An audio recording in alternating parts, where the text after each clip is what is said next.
నువ్వు వివాహం చేసుకున్న వ్యక్తి నీ ఫ్రెండ్ అవ్వాలి. ఫ్రెండ్ అంటే అందుకని ఫ్రెండ్ని పెళ్లి చేసుకొని చెప్తలేదు, ఫూలిష్నెస్. ఫ్రెండ్ని పెళ్లి చేసుకున్న తర్వాత పెళ్లి నిలబడదు. Because friendship is all about వారి తప్పులన్నీ నీకు తెలుసు, వారు చేసిన పనులన్నీ నీకు తెలుసు, ఎవరెవరిని ఇష్టపడ్డారో తెలుసు. నా ఫ్రెండ్ కదా, లైఫ్ సాక్రిఫైస్ చేసిన, సాక్రిఫైస్ అవ్వాలి, హెల్లోకి దిగో.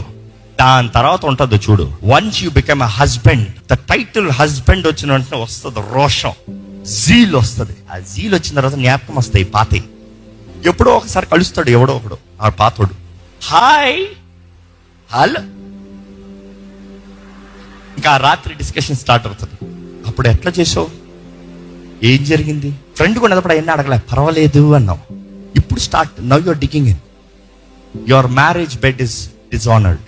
ఎలాగుంటది నీ భార్య లేకపోతే నీ భర్త ఇంకొక వ్యక్తితో సంబంధము, ఇంకొక వ్యక్తితో మాట్లాడింది, ఆ వ్యక్తి గురించి ఏడ్చిన ఏడుపు కంటే నువ్వు భుజాన్ని ఇచ్చావు, ఇప్పుడు జ్ఞాపకం చేసుకుంటావు. నీకు ఎవడు భుజం